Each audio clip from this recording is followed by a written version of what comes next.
Hello and welcome to a new episode of the Energy Connects podcast with me, Chiranjib Sengupta. Could US data centers and artificial intelligence shake up the global LNG market? That's a major question, as changing dynamics in the US power and gas markets lead to a more bullish view of how gas prices will develop. To talk more on that, I'm delighted to be joined by Massimo Di Odoardo, Vice President Gas and LNG Research, and Eugene Kim, Research Director, America's Gas at Wood Mackenzie. Eugene, thank you so much for joining us today. Happy to join. And to start off, how do you see the US shale gas market evolving over the rest of the decade, and how do you see that defining the competitiveness of the US LNG sector? Well, since the start of the shale era that began in earnest post-2005 with the Barnett Shale, one after another, additional shale gas plays were developed, such as the Fayetteville, Woodford, Eagleford, Haynesville, Marcellus, and Utica. In addition, hydraulic fracturing technology that unlocked these shale gas plays were applied to tight oil plays to significantly increase associated gas in areas such as the Permian. U.S. lower 48 gas production essentially more than doubled in the last 20 years to over 100 BCF a day. Instead of the fear of running out of gas that led to a build-out of LNG import terminals, we had too much gas, and hence the 180-degree turnaround to exporting LNG instead started in 2016. Since then, U.S. LNG feed gas requirements have grown to 14 BCF a day, or near 14% of U.S. lower 48 gas production. U.S. LNG feed gas requirements are set to grow further and more than double in the next 10 years.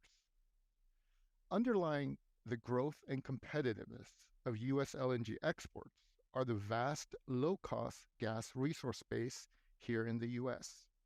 This is also why U.S. gas prices do not price off a netback of global prices.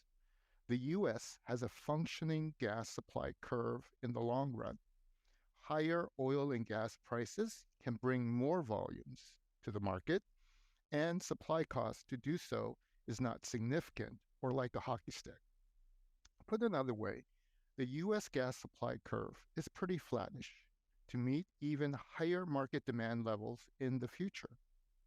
What has changed, however, is U.S. gas producer capital discipline and the development of pipelines to connect supply with demand. Gone are the days where producers chased absolute volume growth over margins. Producers are no longer outspending cash flow, and the ferocious land grab has all but ended. Producers are instead undergoing M&As to consolidate acreage and optimize operations. Not only is it increasingly difficult to build new pipelines in the U.S., the costs to do so are increasing. This is adding to the overall U.S. gas supply cost for LNG feed gas requirements. As associated gas starts to peak in the next 10 years in our forecast, higher cost non-associated gas will be increasingly called upon to meet future market growth led by LNG exports and more resilient power demand driven by AI and data centers. However, by higher cost, we see a need of additional Marcellus and Utica supplies that will have higher costs of transport due to the difficulty of building new greenfield pipelines in the Northeast. We never ran out of gas in the Barnett, Fayetteville, Woodford, and even in the Rockies. More lower-cost shale gas was developed instead. Additionally, exploration of new gas resources has been stagnant, as it was not incentivized during yet another period of low gas prices. We see a return to both necessary longer term, but the cost and the volumes associated with it does not have to increase significantly. We do not underestimate U.S. gas producer ingenuity. That's a fair point, and I think there's an excellent outline of how the market is evolving as well and the industry is evolving. If we look at the technology side of it, now digitalization and AI, they're seen as essential enablers of the energy transition. But also paradoxically, upscaling both will lead to a massive surge in power demand. What are your thoughts on that? Yes, so after over a decade of little to no growth, quickly developing large power loads are driving electricity demand growth right now. These large loads are originating not only by AI led data centers, but also from reshoring of power intensive industries such as chip manufacturing. There's also crypto mining, EVs, and all things electrification. In the past, electricity demand growth was being netted out by efficiency improvements, such as replacing incandescent light bulbs with CFL and LED ones. Data centers are actually not new. In the past, data center electricity demand growth was netted out by efficiency improvements as well. What is new is that generative AI is significantly increasing the computational needs of data centers. Data centers are getting larger and larger, and even new terminology such as hyperscalers are being introduced. Today's hyperscale data centers consume enormous amounts of power, of which 40% is actually necessary just to cool down the massive scale of server racks, memory, and networking. Compared to our prior outlook, we forecast about 5% higher overall power loads, growing from today's 5,000 terawatt hours to 7,000 terawatt hours by 2050. However, like the dot-com boom in the late 1990s, we might be overstating the impending surge in power demand requirements of data centers. Will technology enhancements be made to result in efficiency improvements, especially in terms of more power efficient GPUs? Additionally, not all data centers require 24/7 power. Some have flexible loads that are batchable and can be shifted to periods when we have an overabundance of renewable power or when there are lower overall load periods. Or is the Jevons paradox potentially coming into play where we actually increase power requirements even further? One thing is for certain, the power growth trajectory of data centers is highly uncertain. There will be competition between large loads to connect to the grid, and constraints that utilities will play a big role in determining its overall growth rate. We estimate that the current power draw of data centers is 25 gigawatts, or approximately 5% of US electricity demand. If we assume 60% of this 25 gigawatts is met by gas generation, then data centers today use 2 BCF a day of gas. That's less than 2% of US lower 48 gas production. If data center power requirements double to more than 50 gigawatts, or let's say it even quadruples to over 100 gigawatts by 2030, US gas demand would gain another 2 to 6 BCF a day, assuming that gas generation continues to provide a 60% share of data center-led power growth requirements. However, more gas generation conflicts with climate initiatives and clean energy goals. In terms of quickly built, reliable, low-cost power, new gas generation would be an obvious choice. Additionally, the existing thermal fleet can run harder and even defer coal retirements. However, the tech companies behind these data centers, such as Google, Microsoft, Meta, and Amazon, desire clean energy to power their data centers and meet their own sustainability goals. Public utilities are also under pressure to reduce their emissions and attain 100% clean energy. Furthermore, the latest Environmental Protection Agency power plant emissions regulations and carbon capture requirements, if upheld, will further diminish gas generation's attractiveness. gas power generation increases will also need to be complemented by more pipeline and storage capacity. It is increasingly challenging to build new gas pipelines due to permitting delays and public opposition. Without low-cost U.S. gas supplies connected to power demand, the existing pipeline grid will be under stress to deliver incremental volumes. Gas storage would also need to expand to avoid gas deliverability issues during peak demand days. Build-out of both will result in higher U.S. gas supply costs. With U.S. gas markets already set to expand through growing LNG exports, low-cost gas supplies will be further stressed to meet a massive surge in power demand if realized. Let me be a bit provocative here. Similar to the current pause on new U.S. non-FTA permit approvals, should there be a pause in an unabated data center growth, first to assess its impact on electricity prices to the consumer, impacts on climate, and communities. That's an excellent point, Eugene, and thank you so much for your superb insights and the analysis. So the situation is alarming, but perhaps not so alarming. Thank you.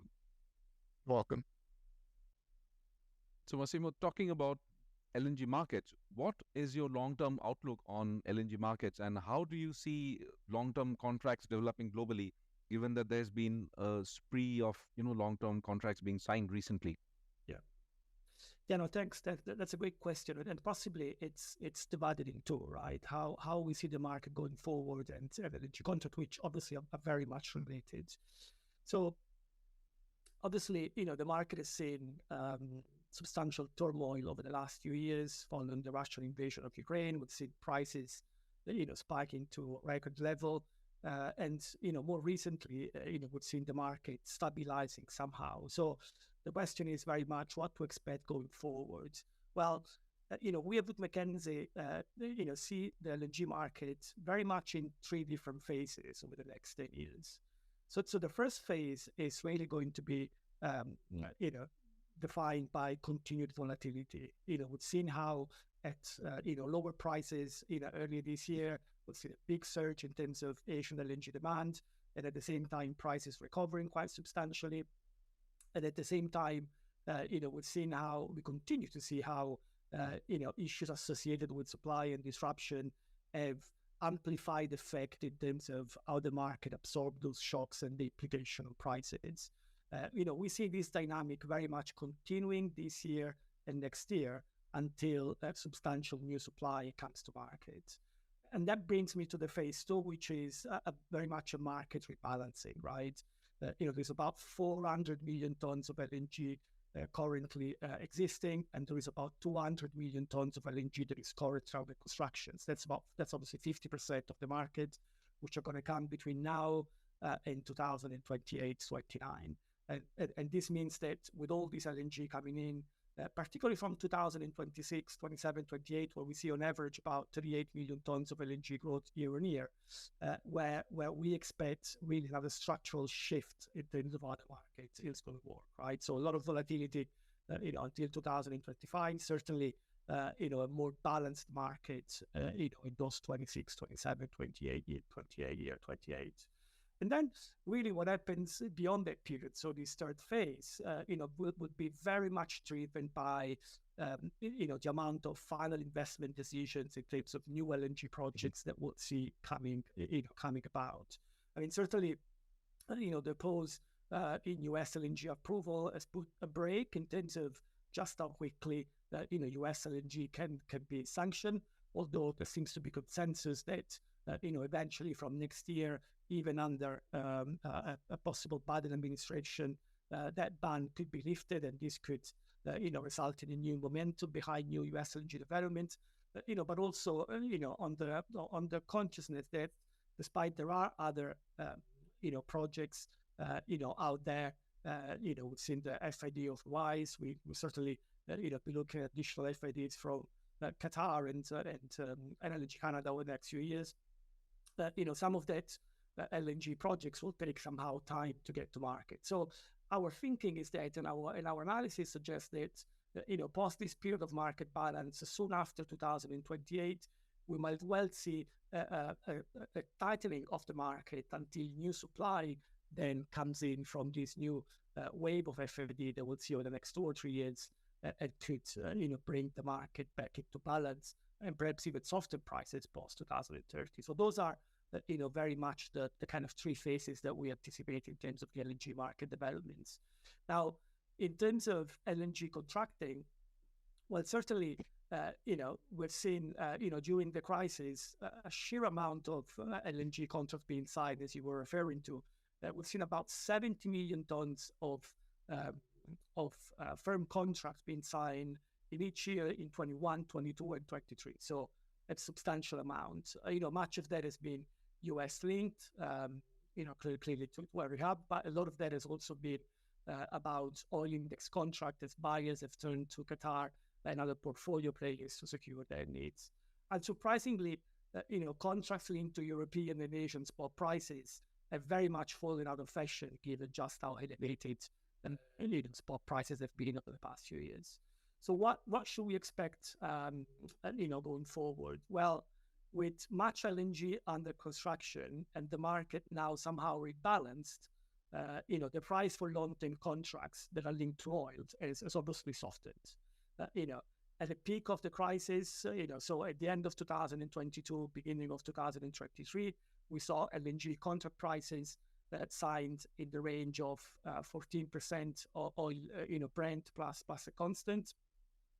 But currently, these dynamics had somehow, softened, and we've seen contract prices being signed between 12 and 12.5% plus a constant. Now, our view is that with spot prices falling farther from 2026 and more projects taking FID, as I was mentioning before, oil index contracts will somehow soften farther from the levels that we're seeing today. But certainly, with the market becoming increasingly sophisticated, LNG that is going to be readily available and flexible, we think will continue to command a premium for LNG that is sold on a long-term basis. That's an excellent outline.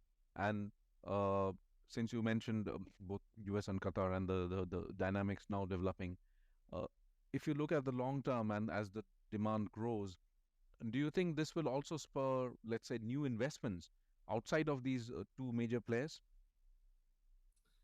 Yes, that's that will certainly be important to materialize. I mean, let me say a couple of things about demand first. So, certainly, the amount of LNG that is going to be developed over the next, 5 to 7 years, as I was saying before, will certainly, again, rebalance the market, reduce prices, and really, kickstart a new phase of LNG demand growth that we're going to see over the next 4 to 7 years. What is going to happen post that period, so post 2030, it's perhaps more uncertain, right? So, we think that, countries in Northeast Asia, so the traditional big importers of LNG, Japan, South Korea, Taiwan, will see perhaps LNG demand starting to decline again. We're going to see perhaps peak LNG imports in Europe post 2030 as gas demand reduction accelerates. Although we're continue to be positive about just how resilient the LNG imports is going to be. And so all the kind of LNG demand growth will shift, back into emerging Asian markets. Certainly China in the medium term, perhaps not necessarily into the longer term, and certainly, other markets in South Asia and Southeast Asia. But what it means is that given the different trends in terms of where demand is going to go, the strong increase in demand that we'll see over the next 5 to 7 years might not be necessarily replicated beyond 2030. We still expect growth, but not to the same level that we're going to see over the next 5 to 7 years. When it comes to new LNG developments, well, certainly there are some areas outside of US and Qatar that look promising. Perhaps the number one is Canada, where closest to the Asian markets and the possibility to avoid to not needing LNG transit through Panama Canal. and the abundance of relatively cheap resources place it well positioned to supply the growth in those markets. We've seen some other bright spots in terms of new development. As I was saying, was important to see Ruwais taking FID already this year, and we certainly expect additional LNG FIDs in Papua, and again, I'll say before in Canada.